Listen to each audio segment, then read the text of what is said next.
Namaste, and welcome to our continuing series on the life divine with our beloved Ranga. We are going to complete today the chapter Exclusive Concentration and the Ignorance. But we are on page 615 now, beginning with the first sentence. It must be remembered. So, we will do one thing. We will see what he has said in the previous para so that we get the connection. In this chapter, he is trying to find where does ignorance begin? Where does knowledge end and ignorance starts? That's what he is trying to do. So, in the previous paragraph, this is what he is saying. Where is this ignorance located and where does it originate? Is it in the soul? No, but it is in Prakriti, nature. Okay? But it is not even in the entire Prakriti, because there is a para Prakriti and an apara Prakriti. There is a lower nature of body, mind, life, and there is a higher nature of the divine. Okay? So, the apara, the lower, is the mechanical nature that we see around us in the world. The para Prakriti, the higher nature, is the divine nature, one with consciousness and knowledge. So, where is ignorance then? It is not in the highest absolute or infinite consciousness, nor is it in the supermind. It is therefore in the mind regions that it becomes possible to locate the infinite consciousness to the background, okay, in the background. Okay. Mind has the power to differentiate. It increasingly goes towards multiplicity while reducing its awareness of unity and oneness. It's a slow, gradual descent. Can this supporting action of unity, upholding multiplicity, be reduced in a definite manner? Can a veil be drawn between supermind, which is unity and oneness, and the mind ranges in which there is increasing division and multiplicity? It is stated in the Ishopanishad that a golden lid covers the face of the Sun of Truth. Gnosis, supermind. This lid allows some rays of the truth to percolate and seep through into the overmind by causing distortion, diffusion, and a scattering effect. The light from the supermind comes through the golden lid and gets scattered a little bit and slightly distorted. Multiplicity starts. It is in the overmind, it is the overmind that hides the face of the supermind and looks not upwards as much as downwards. This movement ends with a complete oblivion of the unity, and in the ignorance, non-awareness of oneness is established. Very clear. So the multiplicity starts from the overmind consciousness, keeps coming down, increases in multiplicity, and the awareness of unity becomes less and less and less, until finally in the inconscient there is only total inconscience and ignorance.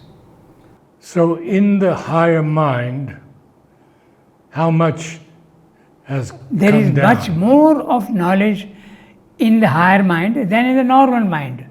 But still it is not the ultimate. Even in the overmind it is not full. When Srebdo realized the overmind in 1926, he realized that multiplicity is still there. The unity is not there fully. So he knew that there is one more step to be taken. And that's why he put all his effort by reducing all his physical contacts. That's why he retired.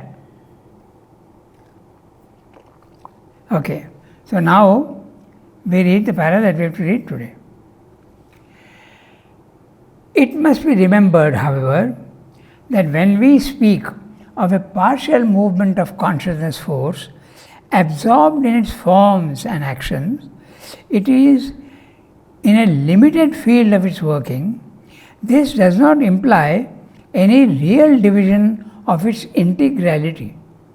The putting of the rest of itself behind it, the putting of the rest of itself behind it has only the effect of making all that rest occult to the frontal immediately active energy in the limited field of movement, but not of shutting it out of the field. In other words, even in the ignorance in the physical field here, the possibility of regaining knowledge is there even in the ignorance. This is a very important point in Sri, because others saying not possible. The Buddhists and the Mayavadins are saying not possible. This is the field of ignorance and darkness, and if you want the divine, you have to leave it and go up. Sri is saying, as the Gita also suggests, that it is possible here to get a divine consciousness even while living in your body-mind life. The consciousness need not necessarily go out there. Okay, so the putting of the rest of itself behind it has only the effect of making all the rest occult to the frontal immediately active energy in the limited field of movement, but not of shutting it out of the field. Okay? Not of shutting it out of the field. The knowledge is not shut out fully, it's only put into the background. Okay. In fact, the integral force is there, though veiled by the inconscience, and it is in that integral force, supported by the integral self-being, which through its frontal energy does all the work and inhabits all the forms created by the movement. In other words, even the stone, there is a divine consciousness behind it which allows the nature to do what it is doing. If the divine consciousness is not there in the background, even action would not be possible. Okay, so the other thing inhabits. It is to be noted also that in order to remove the veil of the ignorance, the conscious force of being in us uses a reverse action of its power of exclusive concentration. It quiets the frontal movement of Prakriti in the individual consciousness and concentrates exclusively on the concealed inner being, on the self, or on the true inner psychic or mental or vital being, the Purusha, to disclose it. Now, this is a very interesting thing what he is saying. He is saying that ignorance is produced by the consciousness concentrating more on the lower aspect. Now he says to get back to the original, you have to use the same process of exclusive concentration, but now you have to concentrate on the upper. Then it goes up. The process is the same, concentration and exclusive concentration. So when you do exclusive concentration on the lower, you end up in ignorance. When you concentrate exclusively on the upper, you get the divine consciousness. That's what he's saying. Very interesting. The process is the same. It is to be noted that we saw. But when it has done so, it need not remain in this opposite exclusiveness. It can resume its integral consciousness or a global consciousness which includes both being of Purusha and action of Prakriti, the soul and its instruments, the self and the dynamism of the self-power, Atma Shakti.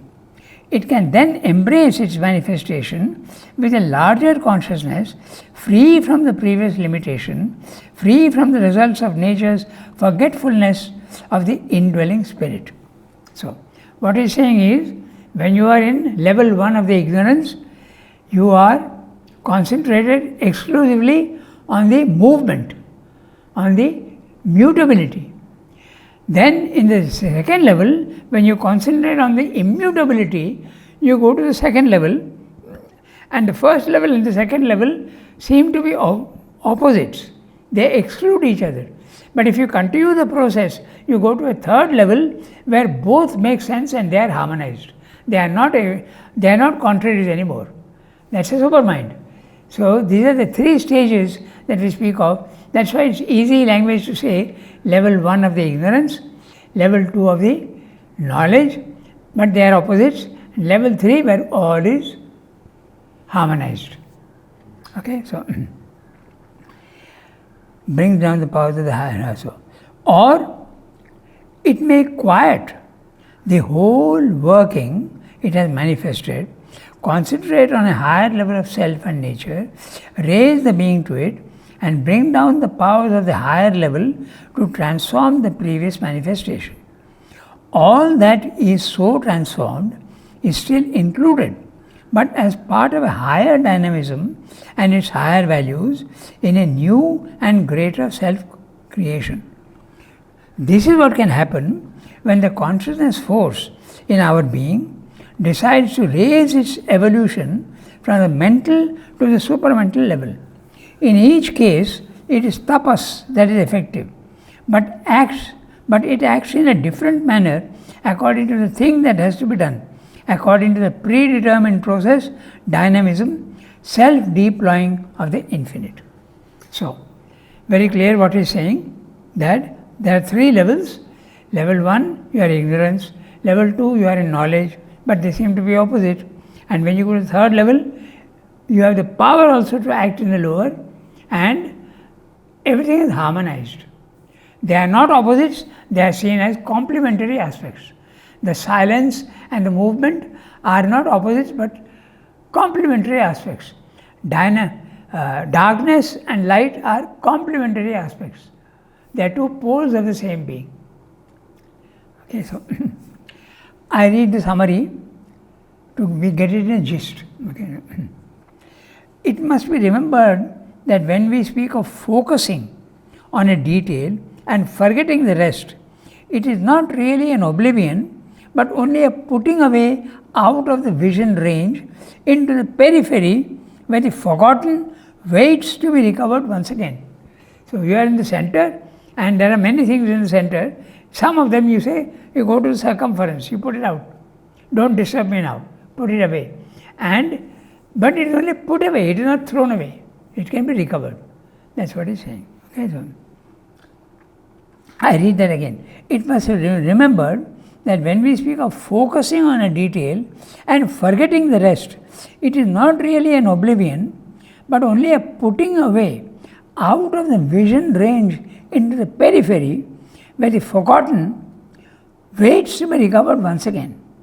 It's only a relegation, a change of position from the center to the outer circumference of our attention, not an abolition or an annulment.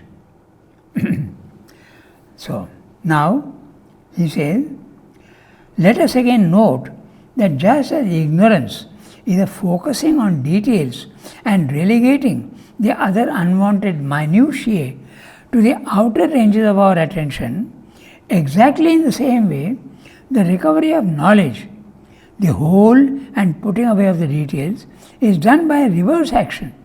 This is done by concentrating on the whole and forgetting the many, by focusing on the self, supraconscient, or the psychic. These two are the first and second movement of the recovery of the knowledge. In the third movement, it is possible for man to concentrate on the higher ranges of consciousness by quieting the lower mental movements, and then, by the descent of the higher into the lower, transform the lower into the higher. Man can then have a harmony of the one and the many. This is what the integral yoga can achieve. So this is what he is saying. So in the integral yoga, you have to go to the third level and not be satisfied only by liberation. Liberation means yourself you have realized, but the world is rejected or tolerated at the most, but not changed. Yeah, not changed and not accepted as a reality. But when you go to the third level, you accept it as a reality.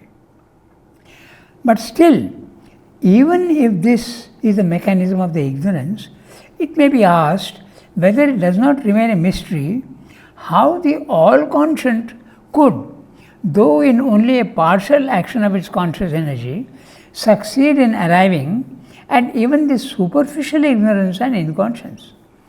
Even if it were so, it would be worthwhile to fix the exact action of this mystery, its nature, its limits, so that we may not be appalled by it and misled from the real purpose it serves and the opportunity it gives.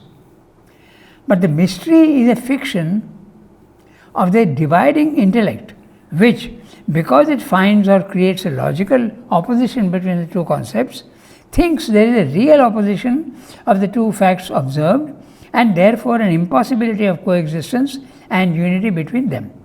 This ignorance is, as we have seen, really a power of the knowledge to limit itself, to concentrate itself on the work in hand, an exclusive concentration in practice which does not prevent the full existence and working of the whole conscious being behind, but of working in the conditions chosen and self-imposed on the nature.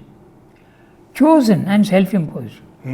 All conscious self-limitation is a power for its special purpose, not a weakness.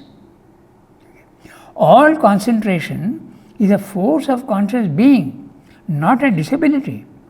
It is true that while the supermind is capable of an integral, comprehensive, multiple, infinite self-concentration, this is dividing and limited. It is true also that it creates perverse as well as partial and, insofar, false or only half-true values of things. But we have seen the object of the limitation and of this partiality of knowledge.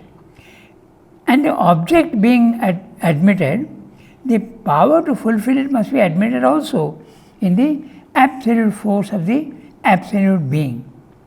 This power of self-limitation for a particular working, instead of being incompatible with the absolute conscious force of that being, is precisely one of the powers we should expect to exist among the manifold energies of the infinite.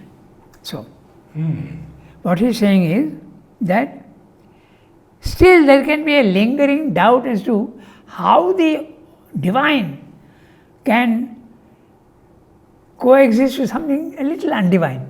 That's what he is asking. Okay. So he is saying it is not something being imposed on it. It is self-imposed, and there is a purpose to that. If there is no purpose, then it's a mystery. But if the self-limitation, there is a purpose to it, then there is a meaning to it, and we can understand. So what is the purpose? The adventure of the unknown. Just as in man, when he sees something which is not known to him, he wants to explore it. So extend this idea to the divine. Logically, it's not possible to explain because you can't do that. You can always find fault with it. But stretch your imagination a little bit and you will see that that's what the divine is doing. Exploring all his possibilities. And one of the possibilities is darkness and ignorance. So he does that. That's the purpose. So if you accept that, then the question doesn't arise. The divine can make himself undivine on purpose. That's what he's saying. I read the summary and then we will do the last para. So, let us admit that ignorance is a mechanism of knowledge to limit and diminish itself because of an intention in the manifestation. Why is it doing that? There is an intention, there is a purpose. This intention is the manifestation of multiplicity from the one. It is the intention of a self-imposed challenge to recover itself in the terms contrary to its own fundamental nature. The infinite consciousness, the one, the immutable, the free and formless, must find itself in the terms of multiplicity, mutability, the bondage to a fixed form. So there is a challenge. It's very, very similar to, as I said, your computer games. It's a game. Yeah. The computer game you are not satisfied with. Stage 1, very simple, you solve it easily. Then you graduate to the second level. Now the divine is putting himself into the ultimate stage, which is the most difficult. This is a challenge that he has taken upon himself. That's the purpose. As I said, logically you can always challenge it. The divine has got anything, the divine has got everything. Why does he need to do this? He already knows it. But that's something that we can't answer at this level. To get the answer to this level, we have to go beyond the mind. then it becomes possible to understand. And we can also say he doesn't need anything. No, exactly. He doesn't need anything. So what is his need of adventure? So impossible for the mind to understand at this level. You have to go beyond. That's why you have to use a little flexibility of imagination, and man has got the same tendency to explore the unknown. Okay, so but how does this mechanism work? Mechanism of ignorance. How does it limit itself?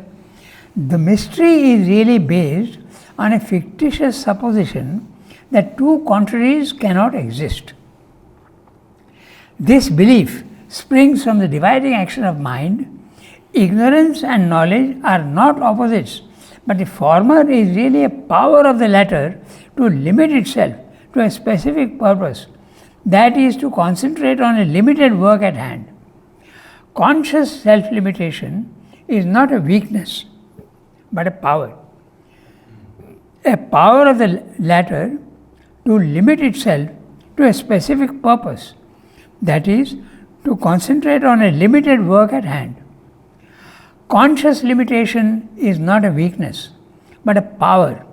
Concentration of force is not a disability, but a positive, skillful ability which allows itself to focus on a detail while relegating all else to the outskirts of attention.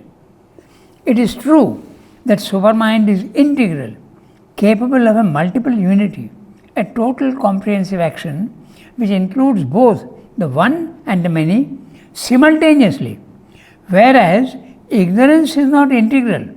It is also true that ignorance brings in perversity, partiality, and falsehood. But these negative features are not fundamental, but results, end products of limitation. The purpose of manifestation necessitates limitation, which brings in these negative features. This is exactly what must be expected if we admit manifestation of the one into the many. This is what he has said. Now we go to the last para. The last para of the chapter. The Absolute is not really limited by putting forth in itself a cosmos of relations. It is the natural play of its absolute being, consciousness, force, delight, self-delight. The infinite is not limited by building up in itself an infinite series of interplaying finite phenomena. Rather, that is its natural self-expression. The one is not limited by its capacity for multiplicity, in which it enjoys variously its own being. Rather, that is part of the true description of an infinite as opposed to a rigid, finite and conceptual unity. So too, the ignorance, considered as a power of manifoldly self-absorbed and self-limiting concentration of the conscious being, is a natural capacity of variation in his self-conscious knowledge, one of the possible poises of relation of the Absolute in its manifestation, of the infinite in its series of finite workings, of the one in its self-enjoyment in the many. The power by self-absorption to become unaware of the world, which yet at the same time continues in the being, is one extreme of this capacity of consciousness. The power of absorption in the cosmic workings to become ignorant of the self, which all the time is carrying on these workings, is a reverse extreme. But neither really limits the integral self-aware existence of Satchidananda, which is superior to these apparent oppositions. Even in their opposition, they may help to express and manifest the ineffable. So, this is what he is saying. We normally think of the finite and the infinite, the limited and the unlimited to be opposites. He is saying it is not like that. Okay. It reminds you of the mantra in the Brihadaranyaka Upanishad. Take the infinite And how does it go? Take the infinite out of the infinite, the remainder is the infinite. There is no end to it. It's like a tank of water. If you take the water out, it gets empty. But this is a tank which never gets empty. So, they take the infinite out of the infinite, the remainder is the infinite. So that's what he's saying. They are not opposites. Okay. I read the summary of this one and then we go on to the next chapter. Okay. Yeah. The absolute does not limit itself by creating relations within itself. It is its natural ability to play with the many. The infinite does not cease to be infinite by creating finite phenomena and 6 fixed forms. The one remains itself even while enjoying relations with the many. The true infinite and absolute are not rigid, fixed, subject to determinations and inflexible laws. So too, knowledge remains itself while limiting itself to concentrated attention to details, which we call ignorance. So, ignorance is nothing but concentrated attention to details, forgetting the whole. The power of self-absorption into itself does not exclude the world of forms, nor does the consciousness dwelling on details of the many exclude the awareness of the one. But in the lower levels, they are not simultaneous. Here you are concentrating on the details. Second level, you are concentrating on the one. Third level, they are simultaneous. Okay, so the power of Satchidananda to locate itself in either state is intrinsic to it. Satchidananda can situate itself in any one poise without really losing the other. This is what he is saying. So, he has told us now the origin of the ignorance, and now the next chapter is a consequence. If ignorance is there, does falsehood, error, wrong and evil come in? And if they come in, how to remedy it? The origin and remedy of falsehood, error, wrong and evil. We start? Yes, we have time just to start. And it's chapter 14. Yes. Chapter 14, the origin and remedy. There are many quotes. Huh? Many quotes. Yeah. We'll see. They are very interesting. All the quotes also can be discussed at length, but we'll see. The Lord accepts the sin and the virtue of none, because knowledge is veiled by ignorance. Mortal men are deluded. From the Gita. They live according to another idea of self than the reality, deluded, attached, expressing a falsehood. As if by an enchantment, they see the false as the true. They live and move in the ignorance and go round and round, battered and stumbling, like blind men led by one who is blind himself. One whose intelligence has attained to unity casts away from him both sin and virtue. He who has found the bliss of the eternal is afflicted no more by the thought, why have I not done the good? Why have I done evil? One who knows the self extricates himself from both these things. Taittiriya Upanishad. These are they who are conscious of the much falsehood in the world. They grow in the house of truth. They are the strong and invincible sons of infinity. Rig Veda. The first and the highest are truth. In the middle there is falsehood, but it is taken between the truth on both sides of it, and it draws its being from the truth. Brihadaranyaka Upanishad. Now there is a note on the 7th.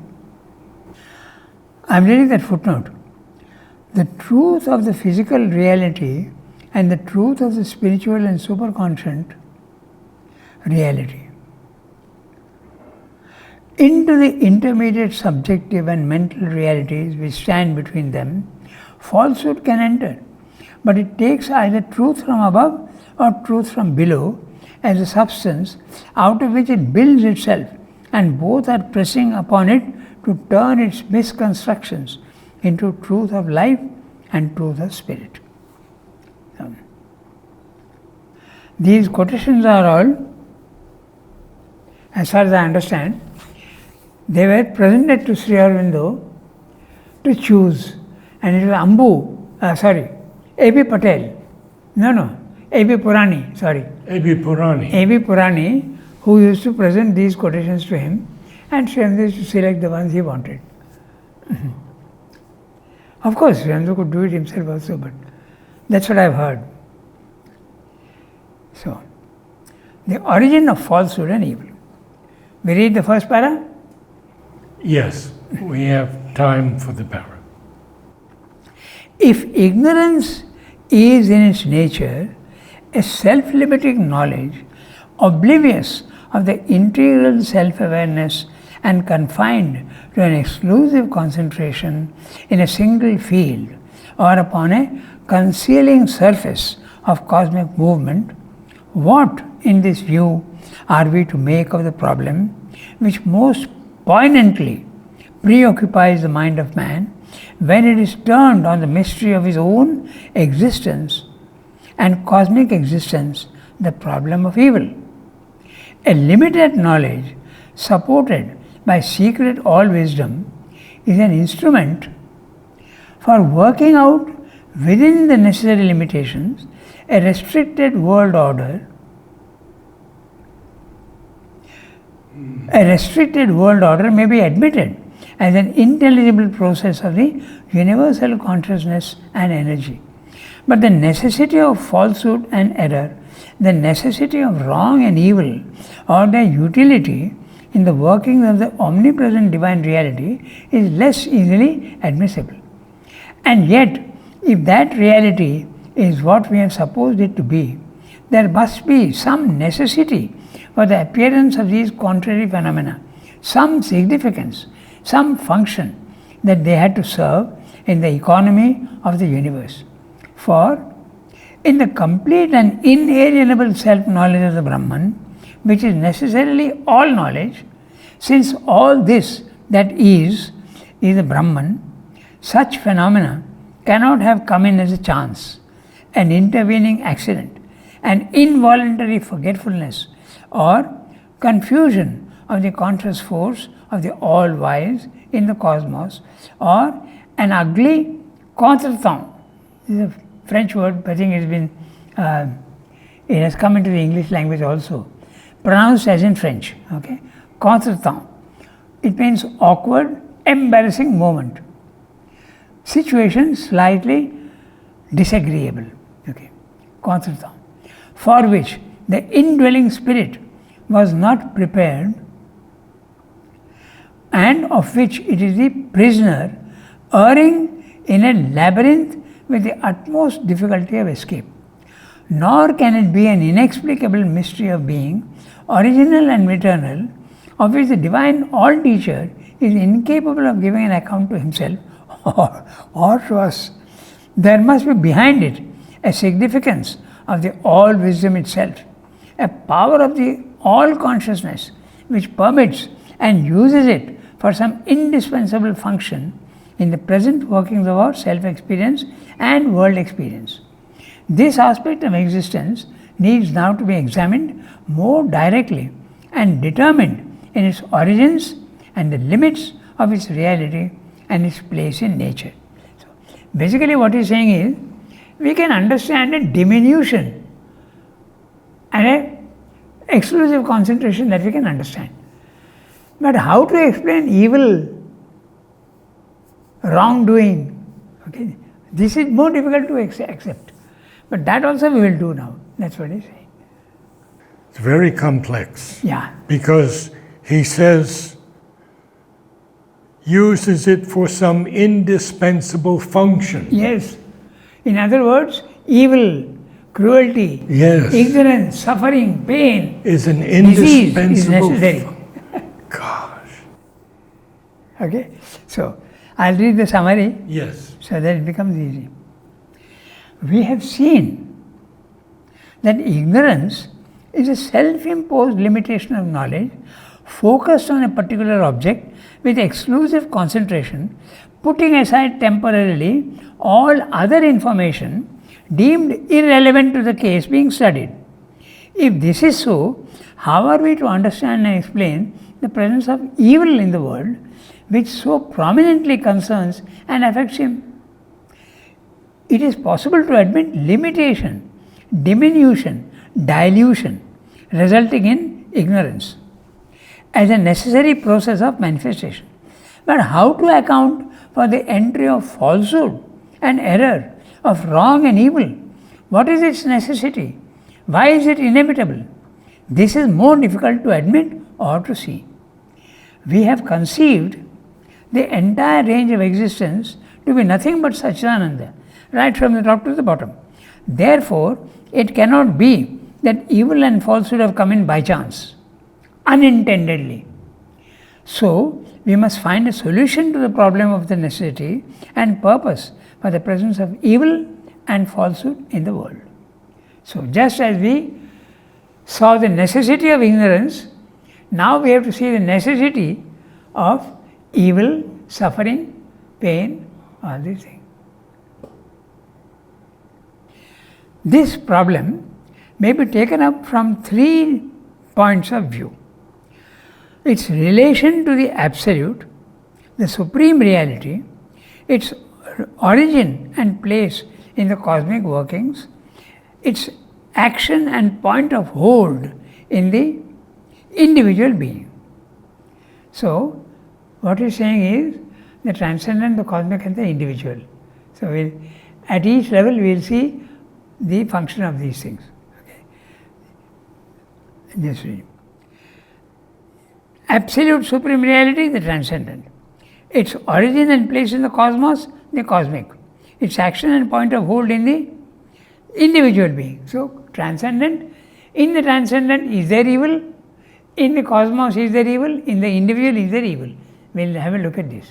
Okay. So, it is evident that these contrary phenomena have no direct root in the Supreme Reality itself. There is nothing there that has this character. They are creations in the ignorance and inconscience, not fundamental or primary aspects of the being, not native to the transcendence or to the infinite power of the cosmic spirit. Chandra is saying in the transcendent, there is no evil at all. We can question, how does he know? By spiritual experience. You actually, when you go there, you see that there is no evil at all. Okay. Experience. Not native to the. It is sometimes reasoned that as truth and good have their opposites, so. Have their absolutes.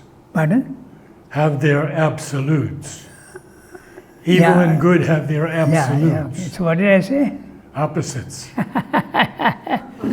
It is sometimes reasoned that as truth and good have their absolutes, so falsehood and evil must also have their absolutes. That's what I meant by opposites. Okay, so, or if it is not so, then both must belong to the relativity only.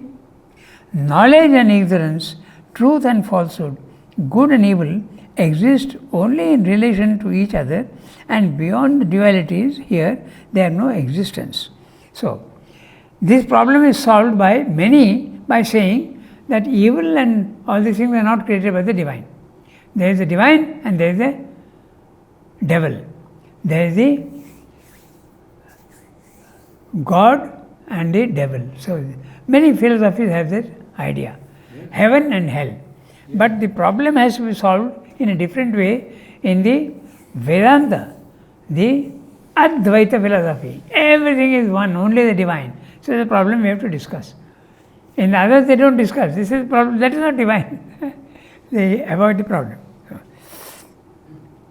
Or if it is not so, then both must have belonged to the relativity only.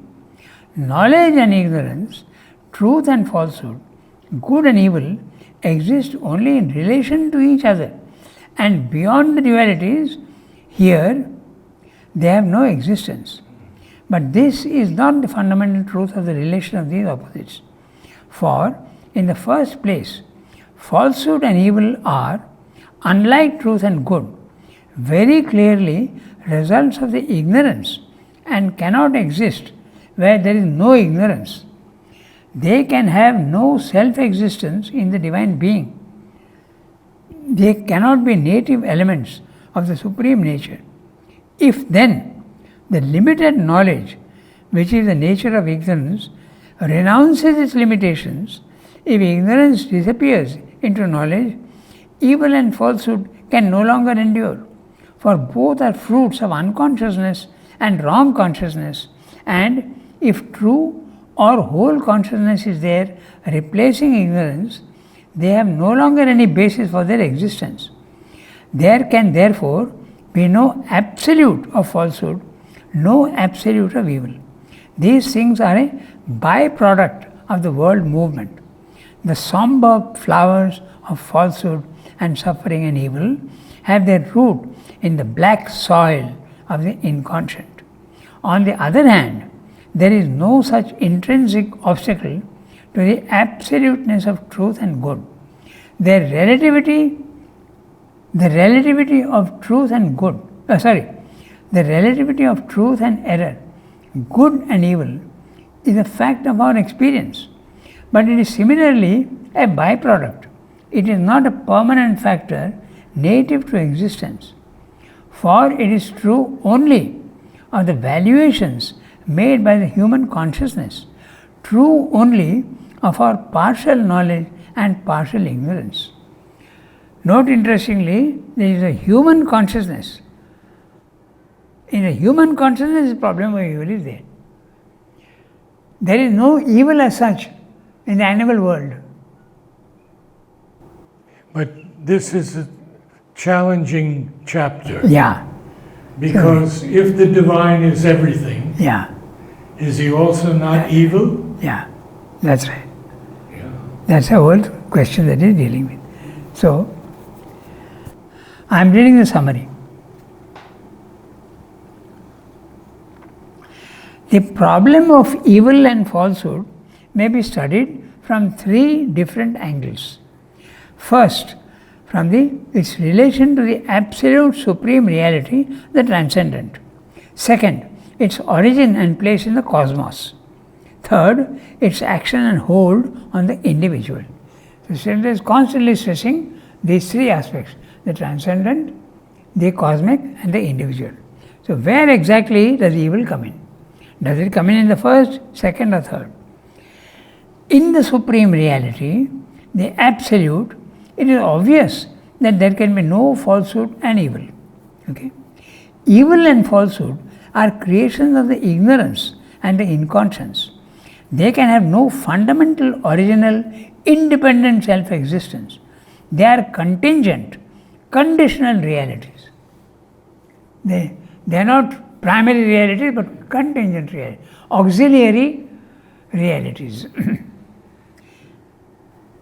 It is held sometimes that just as truth and good are absolutes, so too falsehood and evil have their absolute existence. If this is not so, then both the dualities, truth, falsehood, and good and evil, both belong to the relative existence, both disappear in the transcendence. Knowledge and ignorance, truth and falsehood, good and evil, are all dualities in the world. Beyond the world of Prakriti, they do not exist. They have no place in the transcendence. But this cannot be admitted because falsehood and evil, unlike truth and good, exist only in the ignorance and not in knowledge. In the Para Prakriti, the supreme nature, they have no existence. They are not fundamental, self-existent realities.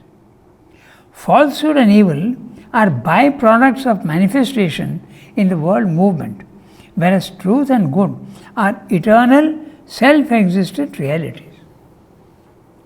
Just like light is fundamental truth, darkness is a result of light reducing itself. Exactly in the same way. Namaste.